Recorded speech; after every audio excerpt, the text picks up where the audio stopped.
এই অঙ্কটা এসেছে 2025, একদম রিসেন্ট। কিসে এসেছে? SSC MTS. দেখো এই ধরনের অঙ্ক কিভাবে সহজে করবে। আচ্ছা, এই সিরিজটার দিকে ভালো করে তাকাও। কি আছে দেখো সিরিজটার মধ্যে।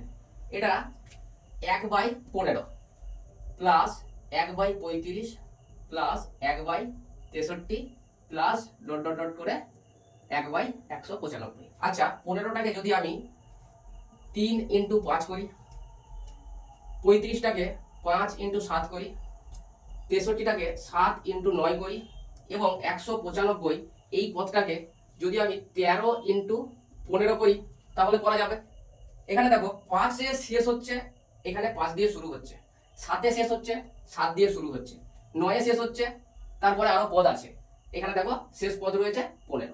ঠিক আছে, তাহলে এই ধরনের যদি সিরিজ হয়, এখানে দেখো সমান পার্থক্য। কত করে পার্থক্য আছে দেখো, এখানেও 2 পার্থক্য, এখানেও 2, এখানেও 2, এখানেও 2। তাহলে এরকম সমান যদি পার্থক্য থাকে তাহলে কি করে করব? কিচ্ছু না, প্রথমে উপরে 1 লিখবো, পার্থক্য যত থাকবে সেটা নিচে লিখবো, প্রথম ব্র্যাকেট দেবো, তারপরে প্রথম যে পদটা সেটা লিখবো। প্রথম পদ কত দেখো, 1 এর 3 হচ্ছে প্রথম পদ, তাহলে এখানে আমি 1 এর 3 লিখবো।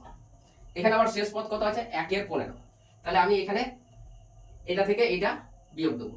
ঠিক আছে, দেখো এবার এখান থেকে কি বেরোচ্ছে দেখো অ্যান্সারটা। দেখো 1 এর 2 লিখলাম, এখানে আমি এলসিএম নিলাম 15। আচ্ছা, 3 5 15, তাহলে 5 থেকে 1 বিয়োগ দিলে থাকে 4, তাহলে এইখান থেকে পাচ্ছি আমি 4 এর 15।